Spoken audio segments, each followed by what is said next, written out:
성경 Q&A 59번째 시간입니다. 자원하는 마음과 중심을 보시는 하나님에 대한 오해. 자, 이 부분은 많은 사람들이 모든 것을 자원하는 마음으로 하라고 하니 가장 큰 오해가 기본적인 관계의 의무에 대한 일을 무시하고 그 일을 하지 않는 일에 대해서 또 상대가 이렇게 지적할 경우에 또 요청할 때에 뭐 내가 할 때까지 왜 기다려주지 않느냐, 근데 이런 반응을 보인다는 거죠. 예, 그래서 사실 그런 반응을 보일 때 서로의 관계가 참 어렵게 되죠. 한마디로 내 말을 못 알아듣는구나, 자, 이런 얘기가 나올 수도 있고, 또 본인 입장에서는 뭐 내가 그렇게 성경적으로 잘못했느냐, 내 태도가, 또 이렇게 생각할 수도 있고.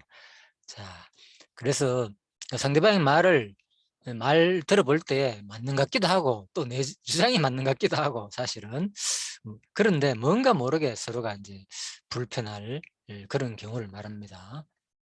자, 한 예를 이제 구체적으로 한번 들어보겠습니다. 이것은 결국은 한마디로 원리와 실제의 문제입니다. 자원하는 마음과 중심을 보신다는 말에서 사람들은 많은 영향을 받게 되어 있습니다. 예, 그래서 실제 문제에서도 모든 일들을 자원하는 마음과 중심으로만 이제 해석하기 때문에 아마 이런 상대방과의 관계 속에서 실제 문제에서 이제 발생하는 일이 생기지 않았나 이렇게 봅니다. 그래서 모든 일을 자원하라는 이 말은 바로 당신이 당연히 해야 할 세상의 기본적인 어떤 세금이나 나라에 대한 의무를 이제 무시하라는 말이 아닙니다.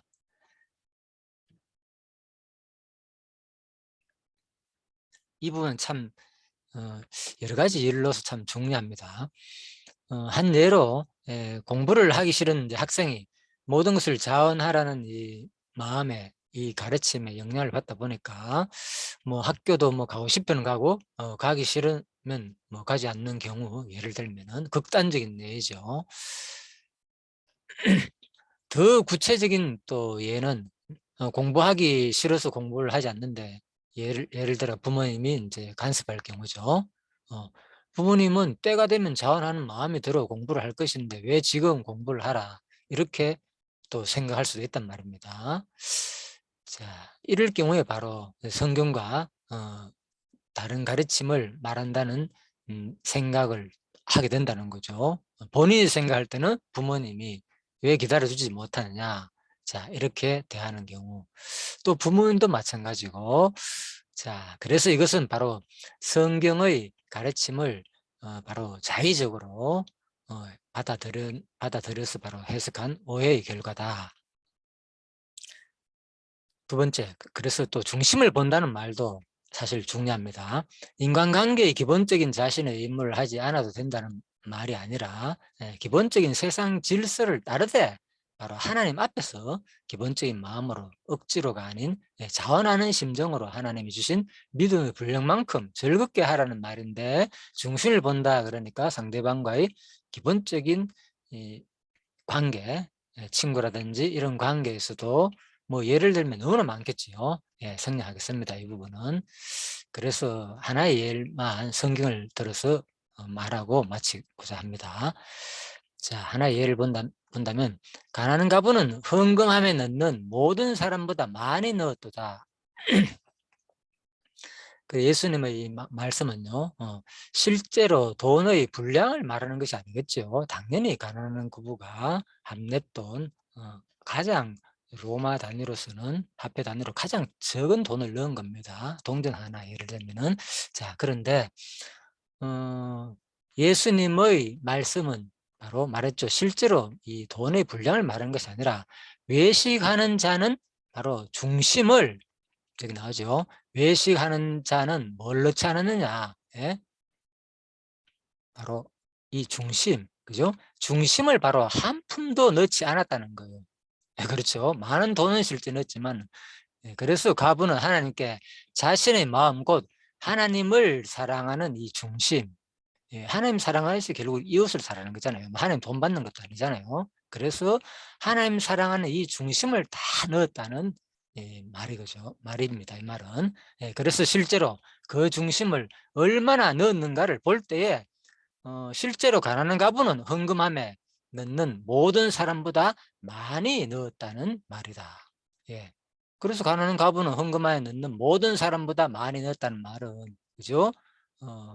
많은 부자들이, 뭐 서기관과 바리새인들이라든지 유대인들이, 부자들이 실제로 돈을 넣는 사람이 동전을 떨었을 때 계속, 원어적으로 보면 이 부분도 차이 납니다. 그죠? 동전을 한 번은 그냥 넣었다는 말이고, 그리고 다른 사람들은 동전을 계속해서 넣었다는 말도 달리 사용합니다. 그래서 계속 동전이 두루둑 떨어지니까, 그죠?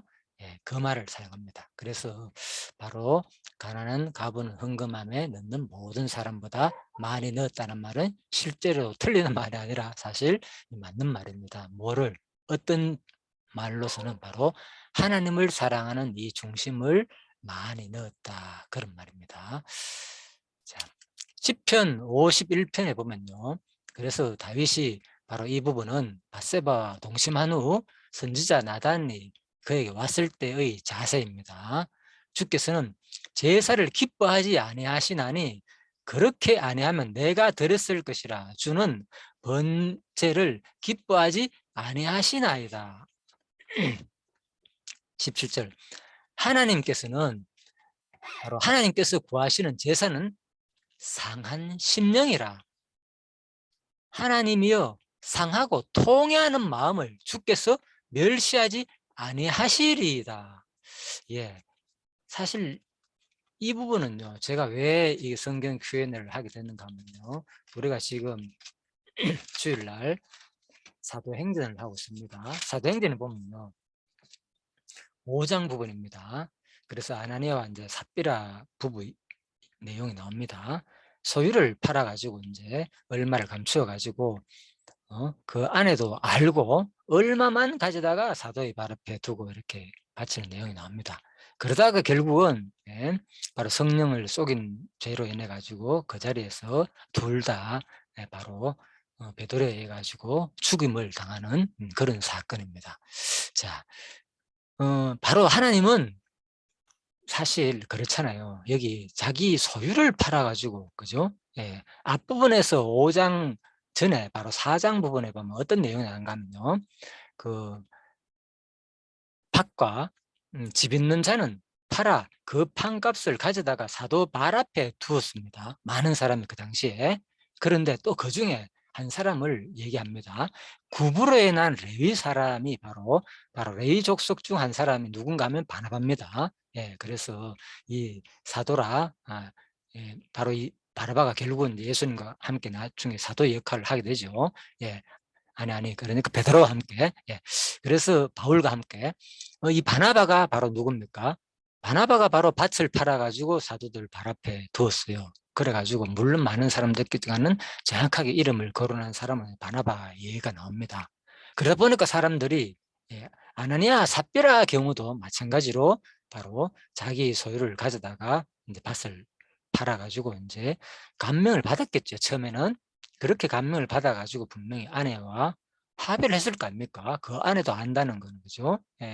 그래서 그 아내도 알더라. 이렇게 결국은 이제 감추는 것도 알고 팔 경우에도 알았다는 얘기잖아요. 그죠? 그렇다면 입이 합의가 됐다는 경우입니다. 사실 대단히 우리가 참 칭송해주고 어떤 우리 마음이 감동을 주는 내용입니다. 자, 그런데 똑같이 뭡니까? 그 안에도 바로 결국은 이제 사단이 들어갔다고 표현했죠. 사단이 네 마음에 가득해가지고. 자, 그래서 우리들은 결국은 이제 교회 생활을 하다 보면은 가장 중요한 것이 바로 뭔가 하면은 하나님을 향한 그 중심의 표현입니다. 우리 연보란 것은, 그죠? 구약에 반드시 해야 되는 율법적인 개념이 아니라 하나님께, 그죠? 그렇다고 해가지고 하나님이 정해놓으신 그 어떤 기본, 그죠? 하나님에 대한 최소한 하나님이 주신 분량, 그것을 말하는 겁니다. 구약에서는, 그죠? 그렇다고 해가지고 신약에 그것을 완전히 폐했기 때문에 이제는 다 폐했기 때문에 그 기준 전혀 없더라도 그냥 내 마음이 편하다. 이런 부분에 대해서는 제가 한번 말씀드렸죠. 율법을 강조하는 것이 아니라 진짜 하나님 앞에서 우리가 이제는 온전히 다 주님의 것이고 나의 것이 하나도 없다면은 과연 한번 생각해 볼 필요가 있지 않나, 이 얘기를 한 겁니다. 결코 율법 자체를, 11조 자체를 강조한 것이 아니라, 그래서 이런 부분이 이제 받는 사람이 그런 감동이 없는 사람일 경우에는 이런 말도 이제 오해를 하게 되는 거죠. 아, 복음을 전하는 것이 아니라 이제 율법을 전하는구나. 자, 이것은 성경적으로 지금 다시 한 번 더 자세히 이제 살펴보시기 바랍니다. 자, 아무튼 그렇습니다. 그래서 이 부분도 제가 그대로 사실대로 말씀드리는 것이 바로 이런 부분입니다. 바로 하나님은 진짜 바로 제사 번제를 기뻐하지 않는다는 이 말은, 그죠? 구약의 모든 율법적인 그거 다 필요 없다는 말이 아닙니다. 그죠? 예. 왜 구약에 이걸 계속 강조했습니까? 신약에서도 똑같이 그 정신을 강조했습니까? 그죠? 예. 그래서 지금 시편 이 부분은 뭡니까? 다윗입니다. 다윗의 그 시, 그죠? 예. 누구보다도 하나님 말씀을 지키고자 노력했고 율법적인 그 삶을 강조한 사람입니다. 그런데 여기서 말하는 것은 이 하나님 제사 기뻐하지 않고 번제 기뻐하지 않는다는 말이 무슨 말인가 하면은 바로 지금 내 속에 있는, 그죠, 하나님과의 관계 속에서 진짜 내가 지금 이웃을 범죄하였고 간음을 하였고 살인을 한 상태인데 하나님 그런 것이 회복되지 않은 것을 진정하게 그러한 모든 관계가 회복되지 않은 상태에서, 상대방의 관계라든지 하나님 앞에서의 관계가 제대로 정립되지 않은 상태에서 아무리 내가 제사를 드리고 번제를 드려봤자 하나님은 뭐한다? 기뻐하지 않는다, 그런 말입니다. 그래서 하나님께서는 바로 뭐부터 해라? 이웃과 관계부터 먼저 회복하라. 나와의 관계를 먼저 회복해라, 그 얘기입니다. 신약에서 똑같이 가르치고 있죠, 그 정신은. 그래서 하나님께서 구하는 제사는 상한 심령이라, 통회하는 마음이라, 마음. 중심을 보신다, 그 말입니다, 지금. 그래서 바로 우리의 모든 삶은 이게 이제 사도행전 4장과 5장 나오는 내용입니다. 그래서 제가 이 부분을 보면서 우리가 많은 사람들이 자원하는 마음, 중심을 보시는 하나님에 대해서 우리가 오해하는 것이 바로 너무 이 말에 모든 것을 생각하다 보니까 모든 것을 자원해야 된다 그러니까 전혀, 그죠? 너무 이제 일괄적으로 모든 관계, 상대방과의 관계, 기본적인 예의나 기본적인 의무 이런 것도 무시하고 나만 내 마음 사이적으로 내만 편하면 된다, 이런 식으로 해석하는 경향이 혹시 있지 않나 싶어서 제가 이 부분을 말씀드렸습니다. 하나님에 대한 중심 부분도 마찬가지입니다. 그죠? 내 중심은 분명해. 자, 이렇게 표현하는 거, 그죠? 물론 마음이 있죠. 하나님에 대한 중심, 하나님을 사모하고 하나님을 섬기고자 하는 마음이 없는 사람은 없습니다. 그런데 바로 뭡니까? 진정으로 바로 하나님 앞에서, 그죠? 자기의 지금 현재의 모습, 자기가 어떻게 살고 있는지, 그죠? 어떠한 죄를 짓고 있는지, 이런 것들은 그대로 옛 구습의 삶을 살면서, 예를 들면 내 중심은 변함없어, 이렇게 생각하는 그 자체가 모순이라는 거죠, 쉬운 말로. 그래서 시편 51편에 분명하게 진정으로, 그죠?